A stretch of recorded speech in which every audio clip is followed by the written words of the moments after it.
Udin duduk sendirian di taman kampus dan melihat lembaran nilai mata kuliahnya. Ia mendapatkan nilai yang tidak memuaskan seperti semester sebelumnya saat dirinya masih di organisasi. Ekspresinya murung, sedih seperti kehilangan minat dan motivasi pada dirinya.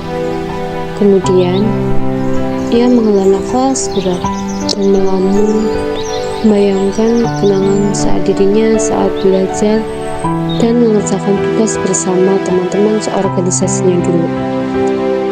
Dulu ia mengalami rasa senang bersama teman-teman organisasinya, dan sekarang setelah demisioner, ia merasa hanya dirinya sendiri yang tersisa.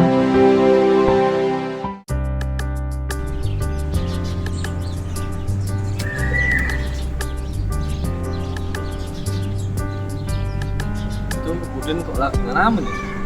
Kenapa?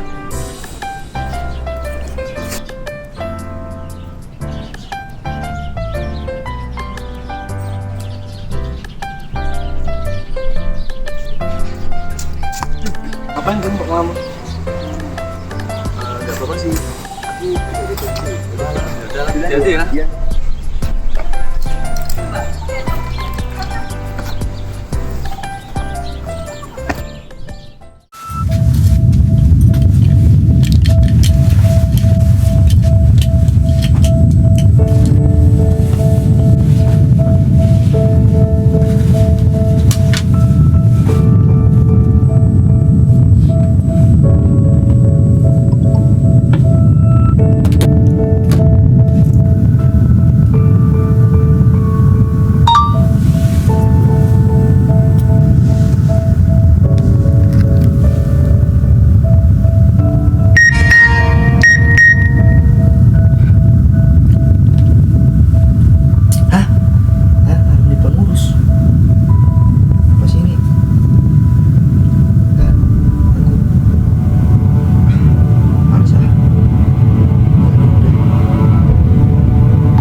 Soalnya ada gunting sama pisau sih.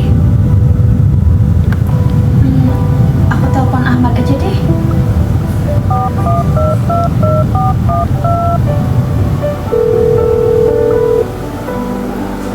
Halo Mat, kamu lagi di mana? Lagi di rumah. Oh, kamu udah lihat status WA-nya Udin belum? Belum? Emangnya kenapa? Itu loh, dia ngeri banget. Wah iya, ngeri banget ini mah. Iya, tadi aku lihat di status WA-nya tuh ada gunting sama pisau. Mana captionnya tuh kayak bikin ngeri banget. Coba deh kamu cek dulu. Gimana kalau kita langsung ngecek aja ke kosannya langsung, gimana? Oh, boleh sih, nggak apa-apa. Iya, aku juga khawatir kok. Oh, kesana ya. Oke. Udin? Udin? Din, kamu di dalam?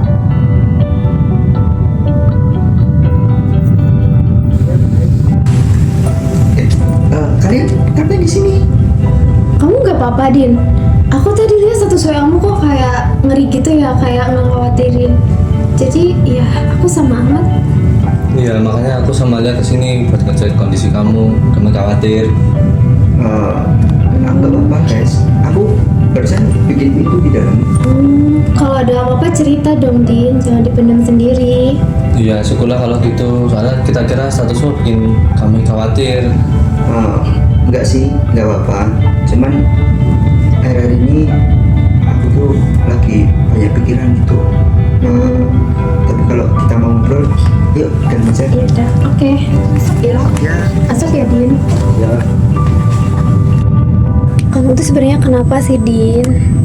Oh, ya aku tuh sebenarnya merasa ini sih, nilai-nilaiku kan jelek ya, turun ya IP ku semester ini.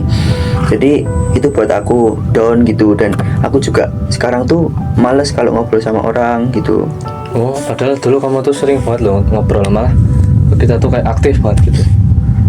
Iya sih, tapi ya itu tadi semenjak kita udah nggak bareng-bareng lagi di organisasi, terus kita udah pada demis, rasanya aku tuh hampa gitu perasaanku gitu, dan kalian juga udah dengan kehidupan kalian masing-masing. Nah, apalagi ditambah nilaiku yang turun kayak gitu, dan ada tuntutan dari kedua orang tuaku supaya ya aku bisa menyelesaikan kuliah dengan cepat, dapat nilai yang bagus kayak gitu sih perasaanku sekarang. Aku ngerti sih, Din, sama yang kamu rasain sekarang, karena ya aku juga pernah ngerasain apa yang kamu rasain juga gitu. Kayak dulu hal-hal yang buat aku kerasa menyenangkan tuh jadi kerasa biasa aja gitu. Bahkan aku kayak cenderung gak mau buat ngelakuin itu.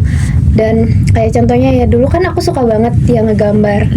Sekarang tuh boro-boro ngegambar, pegang pensil aja rasanya udah males gitu. Oh, jadi kalian berdua tuh merasakan hal yang sama ya? Iya. Oke guys, berarti kita hadapi bersama ya. Kalian nggak sendirian kok. Makasih ya teman-teman.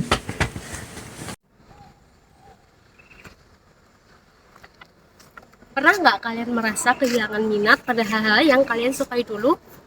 Makanan favorit kalian, teman-teman kalian, tapi kalau dilakuin sekarang rasanya jadi hambar banget. Nah, teman-teman, mungkin itu namanya anhedonia. Anhedonia adalah kondisi di mana seseorang itu tidak lagi mampu merasakan kesenangan dari aktivitas yang biasanya menyenangkan. Gitu, teman-teman. Menurut data Kementerian Kesehatan RI, sekitar 10% anak muda usia 15-24 tahun mengalami gangguan mental emosional. Sebuah penelitian di Fakultas Kedokteran Unizair menunjukkan bahwa lebih dari 30% mahasiswa mengalami gejala anhedonia. Sebagian besar berada pada tingkat ringan hingga sedang. Anhedonia seringkali muncul seiring dengan depresi dan PTSD atau Post Traumatic Stress Disorder. Dalam studi tersebut ditemukan bahwa semakin tinggi tingkat depresi, semakin tinggi kemungkinan mengalami anhedonia. Hal yang sama juga berlaku pada PTSD, terutama setelah mengalami trauma seperti kekerasan, perundungan, dan juga tekanan emosional berat.